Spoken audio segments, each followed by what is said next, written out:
A maioria dos nódulos de tireoide são assintomáticos, ou seja, o paciente não sente nada.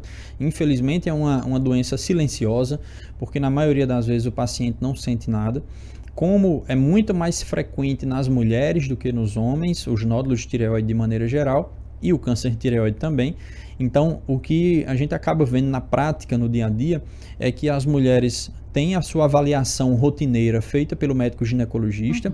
Durante essa avaliação rotineira, o ginecologista acaba solicitando um exame importantíssimo, que é a ultrassonografia de tireoide. Então, esse exame, ele é o exame inicial para a tireoide, é a ultrassonografia. A partir dessa ultrassonografia, o ginecologista identifica algum nódulo na tireoide e aí sim encaminha para avaliação, seja com o cirurgião de cabeça e pescoço ou com o médico endocrinologista. Por que mais nas mulheres do que nos homens? Tem relação com a questão hormonal? Nós temos aí as mulheres, né, a fase reprodutiva, começa ali na adolescência, né, a questão hormonal se aflorando, digamos assim. E aí vem a fase reprodutiva, depois vem já no finalzinho. Tem muito a ver com isso também? Tem sim. Inclusive, quando a gente fala no dia a dia, no consultório, os pacientes até brincam assim, né? Eu comento que é muito mais comum nas mulheres, né? As mulheres, até nisso os homens dão sorte, né? Mas assim, realmente existem alguns tumores que são muito mais comuns nos homens, alguns tumores que são muito mais comuns nas mulheres. Tem relação sim com o fator hormonal, então esse é um dos motivos principais de ser muito mais comum nas mulheres, e tem alguns outros fatores de risco, como por exemplo, idade. A gente sabe que o paciente, com o passar dos anos, né, ele tem uma chance muito maior de desenvolver nódulo na tireoide. Temos também obesidade. Obesidade está relacionada ao aumento do surgimento de nódulos e câncer de tireoide. Temos resistência insulínica, ou seja, o paciente diabético ele tem uma chance maior de desenvolver nódulo na tireoide, por isso precisa também fazer acompanhamento. A partir do momento que nós identificamos o nódulo na tireoide, a ultrassonografia ajuda a gente a definir qual nódulo é suspeito ou não para malignidade. Então, o ultrassonografista, quando realiza o exame, ele consegue dizer para mim as características daquele nódulo. E a partir das características daquele nódulo, eu decido se esse nódulo precisa ser puncionado, precisa realizar a punção ou não. A punção é um exame onde o ultrassonografista coloca uma agulhinha lá dentro do nódulo e tira um pouco do material dele para poder o patologista definir se aquele nódulo é suspeito para malignidade ou não. Então, primeiro passo, ultrassonografia. Depois de identificação do nódulo e se ele é suspeito ou não, realiza-se a punção. E a partir daí que decide o tipo de tratamento. Exatamente. Tratamento, então, para tireoide, indicação cirúrgica, quimioterapia ou iodo também. Quais os tipos de tratamento, na verdade? Tem ali um estágio da doença, por exemplo, do grau do câncer tireoide, para essas opções de tratamento também? Sim, sim. Após a identificação do nódulo que realmente foi feita a punção, identificado como um nódulo maligno, a gente parte para um segundo passo que chama-se estadiamento. Estadiamento é o quê?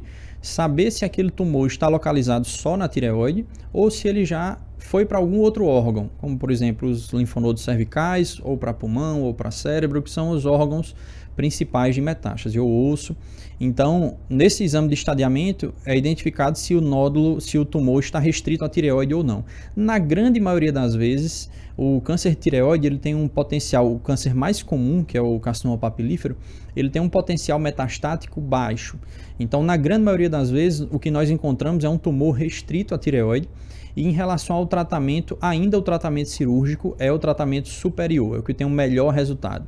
Então, a partir do momento que é identificado o câncer de tireoide, o paciente é encaminhado para o tratamento cirúrgico e existem diversas cirurgias que podem ser realizadas. Desde a cirurgia de tireoidectomia parcial, onde é retirada só uma parte da tireoide, isso obviamente é feito apenas para tumores bem iniciais, bem pequenos, e até a cirurgia de tireoidectomia total, onde é retirada toda a tireoide. Mas o tratamento cirúrgico continua sendo o principal tratamento. Após a realização da cirurgia e com o resultado dessa biópsia da cirurgia em mãos, se define a necessidade ou não de fazer o complemento à cirurgia, que não é feito com quimioterapia não. Na grande maioria das vezes é feita a iodoterapia e esse tratamento é o ideal. Por que iodoterapia, né? Acho que muita gente tem essa dúvida.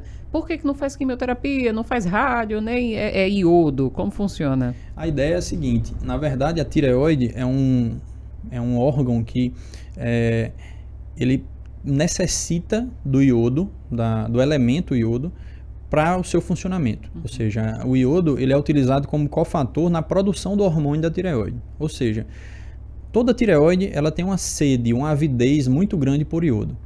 O que é que a gente faz? A gente coloca uma molécula, né, radioativa junto com o iodo e dá para o paciente esse iodo com o intuito de o iodo levar a radiação até a tireoide. Então a iodoterapia é uma espécie de radioterapia, o princípio é parecido, é semelhante, só que quem carrega essa radiação é o próprio iodo. Então a gente faz com que a tireoide, que já é sedenta por iodo, a gente suspende a medicação lá da tireoide, deixa o tecido tireoidiano que possa existir ainda mais sedento por iodo, e aí bota uma moléculazinha radioativa junto com o iodo e manda para poder ela chegar em qualquer área que exista tecido tireoidiano no corpo e tentar destruir essa área. Então, a iodoterapia é utilizada basicamente em pacientes que nós estratificamos, classificamos eles como pacientes de alto risco. Alto risco para que aquele tumor volte ou que para ele desenvolva metástase. Então, naqueles pacientes onde a gente consegue tratar a doença no estado inicial, o câncer tireoide ele tem uma chance de cura altíssima, superior a 90%, e sem necessidade de fazer iodoterapia.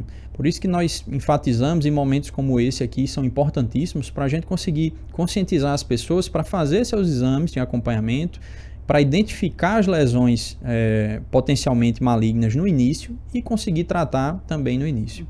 Sem dúvida. Agora, a nossa tireoide, ela tem uma função ali no nosso organismo, né? Como é conviver sem a tireoide? É importante também.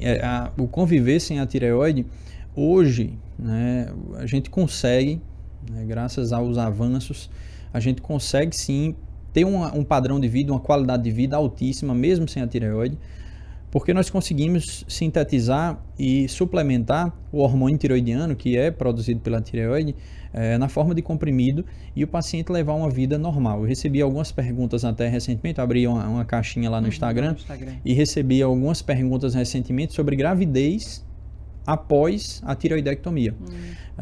Se a paciente, lógico, os hormônios tireoidianos, eles são como combustível para a grande maioria das reações metabólicas que a gente tem no nosso corpo. E durante a gravidez, o hormônio tireoidiano da mãe, para o bebê, tem uma importância muito grande no desenvolvimento do bebê no ventre uterino, no ventre da mãe.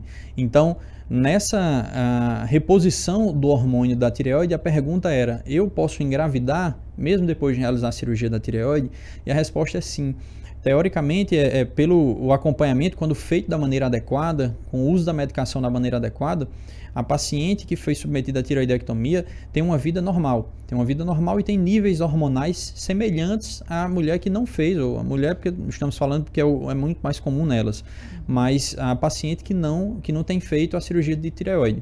Então, pode engravidar, pode fazer exercício, trabalhar, levar uma vida normal, e inclusive a recuperação após a tireoidectomia é muito rápida.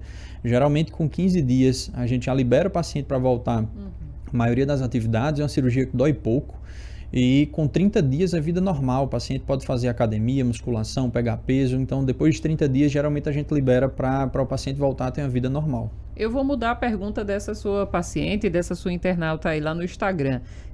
Pós-cirurgia e antes? Antes da cirurgia eu tive um diagnóstico de tireoide, de câncer de tireoide no caso, né? Mas eu quero engravidar. Eu tenho um planejamento familiar, ou então eu já engravidei. O que fazer? Perfeita a pergunta, e acontece, viu, Vânia? Às vezes, não que seja programado, mas acontece. Eu tive uma paciente recentemente em que ela, na verdade, descobriu que tinha um câncer de tireoide, não conseguiu o atendimento num tempo mais curto, e acabou engravidando antes de ter essa avaliação, inclusive comigo, né, para essa avaliação em relação à cirurgia. Essa situação é uma situação delicada. O ideal é que, se nós conseguirmos que não se realize a cirurgia durante a gestação, o ideal é que não se realize. Só que, infelizmente, pelas alterações hormonais da própria gravidez, a gente observa que os tumores de tireoide durante a gravidez têm um crescimento acelerado. Então, nós falamos no início que o câncer de tireoide ele evolui de forma lenta, progressiva, que dá para a gente tratar com segurança e com calma.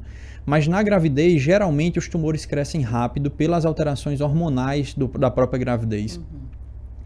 Então, o ideal é que nós temos que adiar essa cirurgia, deixar para depois da gravidez, é o ideal. Em algumas situações, esse tumor está crescendo tão rápido que a gente não consegue e precisa operar durante a gravidez. Nessas situações, o ideal é que se opere a paciente no segundo trimestre, que nós chamamos, ou seja, entre ali o terceiro e o terceiro e o sexto mês de gravidez, ou seja, no meio da gestação. No primeiro trimestre, que é o iniciozinho da gestação, existe um risco muito grande de perda do bebê, de abortamento, quando a gente parte para essa cirurgia no primeiro trimestre. No terceiro trimestre, que é o finalzinho da gestação, existe um risco muito maior de parto prematuro, ou seja, de a gente acelerar o parto. Então, o ideal é que se realize a cirurgia depois, mas se for necessário, no segundo trimestre é o período ideal.